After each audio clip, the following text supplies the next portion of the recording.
Welcome to CEO Builder Channel. I'm Rich Tyson. Hey, have you found yourself feeling powerless lately? If so, you're in good company. The pandemic, violence in our streets, racial tensions, and natural disasters have combined to discourage even the most ardent optimist. One of the casualties of the current turmoil today is our confidence that we can solve the problems we face. The decline of confidence has become a pandemic in and of itself, perhaps with more long-term and insidious effects than the coronavirus. Three concerns emerge for me. Number one, a strong and growing undercurrent of victimization. That is, that virtually all of us begin to see ourselves as victims. While it is clear that many have been victims of COVID-19, crime, racism, or natural disasters, the danger here is that we begin to define ourselves primarily as victims instead of confident human beings who are capable of solving problems. Number two, our victimhood then leads to a sense of entitlement, that we are entitled to having someone solve the problem that has victimized us.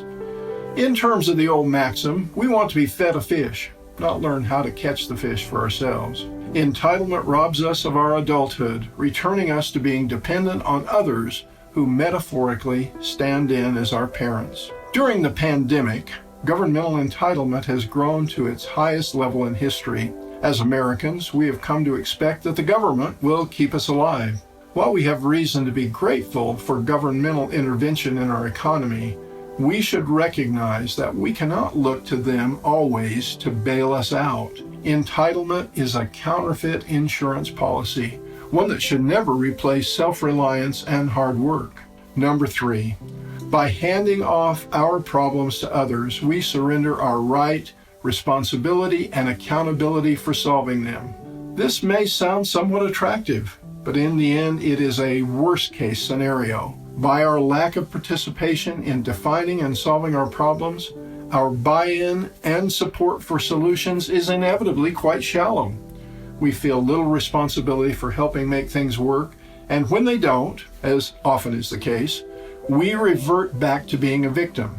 We castigate those who offered the flawed solution and cry out for the better solutions to which we feel entitled. Victimhood and entitlement, then, are ultimately the sources of not only feeling powerless, but actually being powerless. So, what can we as leaders in our homes, businesses, communities, and nations do to stem the tide of victimization and entitlement? Perhaps the words of President John F. Kennedy in his 1961 inaugural address will help guide us and our constituencies to a more powerful mindset.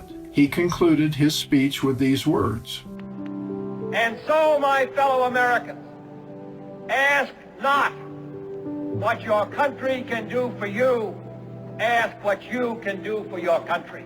My fellow citizens of the world, ask not what America will do for you, but what together we can do for the freedom of man.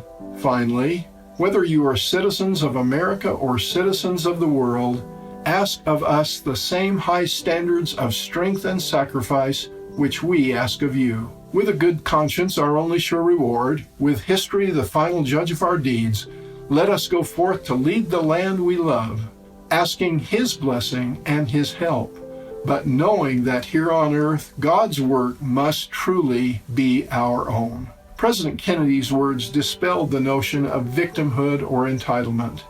They suggest that there were problems to be solved and work to be done, and that work was not the province of government alone, but was the responsibility of every woman and man. So the question before us today should not be who is to blame for our problems. Blaming only contributes to our sense of being victimized, nor should it be who will bail us out. This question empowers others, but leaves us impotent to solve our own problems. The question should be, who is responsible for solving the problem? And although it is wise to engage others in problem solving, the answer to this question includes you. As my business partner says, put on your big boy pants and go to work. There have been many casualties in the turmoil that we currently face. We must take care not to allow our personal sense of industry, self-reliance, self-restraint, and respect for one another to be among those casualties. Thank you.